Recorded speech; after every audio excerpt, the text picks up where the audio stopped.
ఒక దోమ లోపలి పోవడానికి కానీ ఒక ఈగ లోపల పెట్టుకుని వచ్చాను వీళ్ళు ఏమనుకున్నావు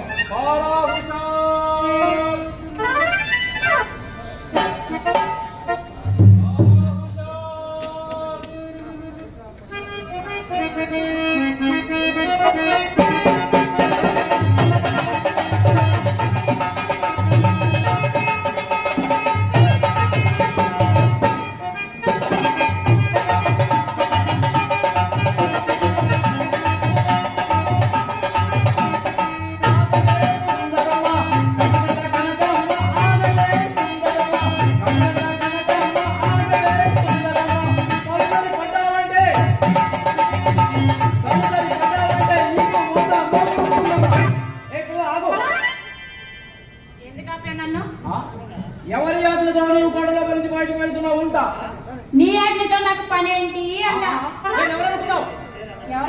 రాజశ్రీ కోరిపతి మహారాజు గారి అమ్మిన బంటును ఈ అంతఃపురానికి రక్షణాధికారిని రసపుత్ర వీరిని కూడా అనుకున్నావా? అబ్బో నీ పేరు చాలా గొప్పగా ఉంది. చూపించమంటావా ఏంటి? ఏమంటారండి కసాకి మంజరి దేవి తెలుసా? ఇది కూడా చాలా పెద్దదే. మరేమంటున్నావు? సరే ఎందుకు ఎందుకగా నన్ను ఎందుకు అని నిన్న అమ్మగారికి శ్రీమంతం జరిగినది కదా, ఇక మేము కూడా శ్రీమంతం తెలిసింది. నిన్న అమ్మవారి శ్రీమంతానికి 60 బళ్ళ కొబ్బరికాయలు వచ్చాయి కదా, వచ్చాయి 70 గెళ్ళ అట్టి పండ్లు వచ్చాయి కదా. ఈ రామయ్య మామకి ఒక పండు అయిన ఇచ్చావా అంట? అబ్బా సంస్థానంలో కావలసిన అన్ని రేపు తెచ్చిస్తాలే.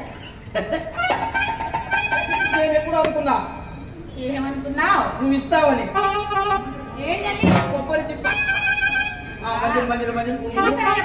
సంస్థానంలో కావాల్సిన రేపు ఇస్తాను. సరే ఇప్పుడు నీ ప్రయాణం ఎక్కడ కానీ?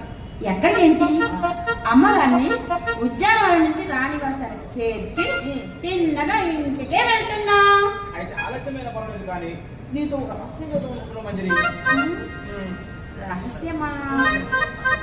అదేమిటబ్బా? అదేమీ కాదు, నీ సారం గురించే. నా సారం గురించా? అదేంటో చెప్పు. ఎప్పటి నుంచో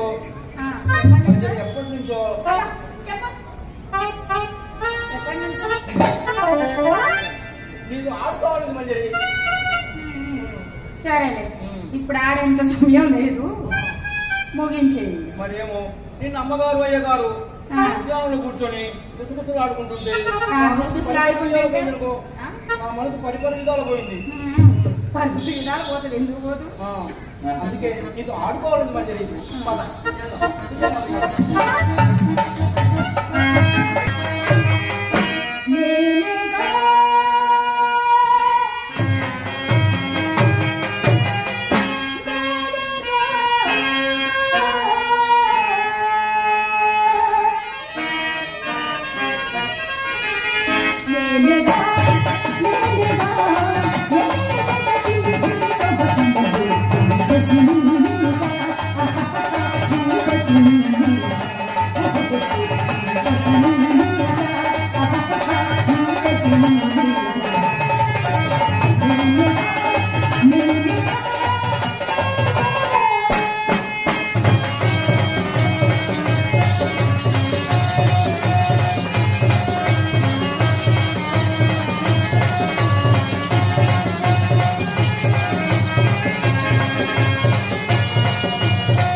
ఆలోచిస్తూనే ఉండిపోయారు.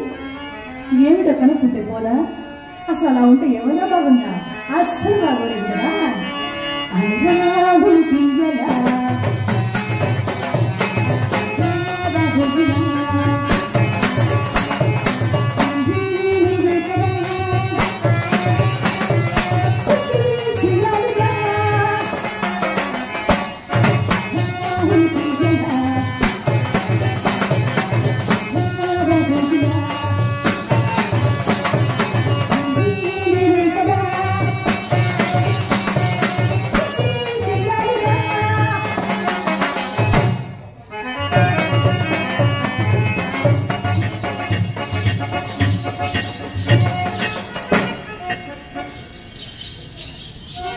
ఇదేమిటబ్బా, నా వంక చూస్తున్నాడు, చూడమంటూ వెళ్ళిపోతున్నాడు.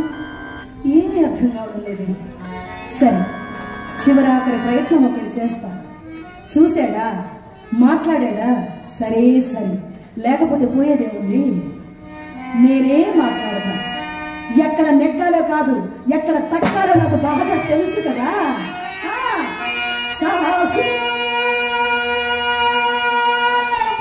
మహావీరుడా, మనోజరుడా, మరోమారుడా,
నా ప్రయాస మొత్తం వృధా ప్రయాస.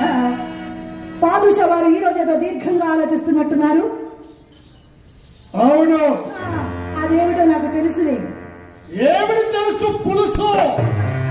ఆ పులుసు ఎక్కువయ్యే రసం కోసం పాదుషా వారు ఎక్కడెక్కడో దేవులాడుతున్నారు. నాకు తెలుసులే పకీర్. సంజయ్,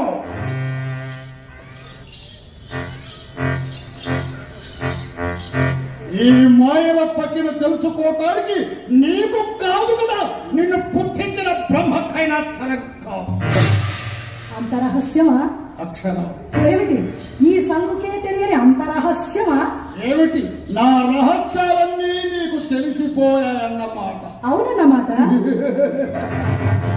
నువ్వే స్వర్గం నుండి భూలోకానికి దిగబడ్డ ఊర్వశివా లేక తిలోత్తమా? రంభ, ఊర్వశి, మేనక, తిలోత్తమ. ఏ వాడు నాకంటే అందగత్తెలా? నాకంటే పొడి చేస్తారేమిటి ఇంత పొడవున? నీ ముఖం కానీ నీ కార్యక్రమం. ఏ కార్యక్రమం? నాట్యం. పకే అంటే నేను కేవలం నీ నాట్యం కోసం దొంగిలింపబడ్డ కీలుపమన్నమాట.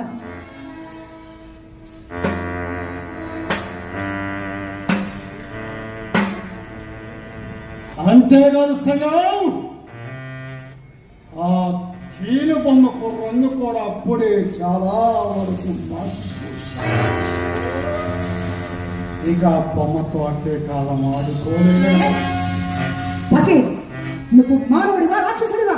కనిపెట్టలేదు నేను మారుడు రాక్షసుడు. ఎవరనుకుని ఇంతవరకు నాతో కాపల లెగించావు? చూడదా ఈ మాయా.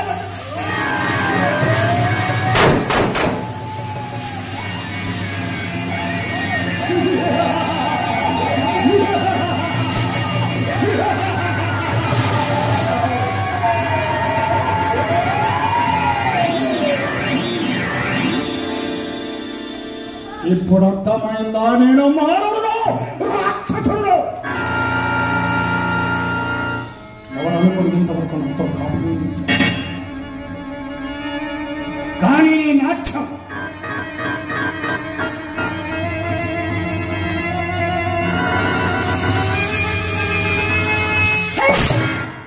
మాయల మారి చచ్చిన వాడిలా ఈ బూడిదల పడి దొరలక నీ బ్రతుకుకు నాటకం ఒకటి, దానికి తోడు నాట్యం ఒకటి.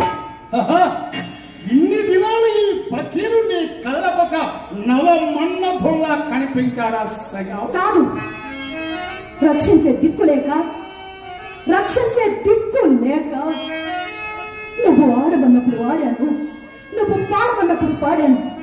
నీ భయంకర ఆకారం చూచి, ఈ భయంకరమైన నీ ఆకారం చూచి ఏ హృదయం కలుగుతుంది? ఏ నాటికి కలగదు. అయినప్పటికీ ఎన్ని దినాలు కాకితో కోకిలకు సహవాసం.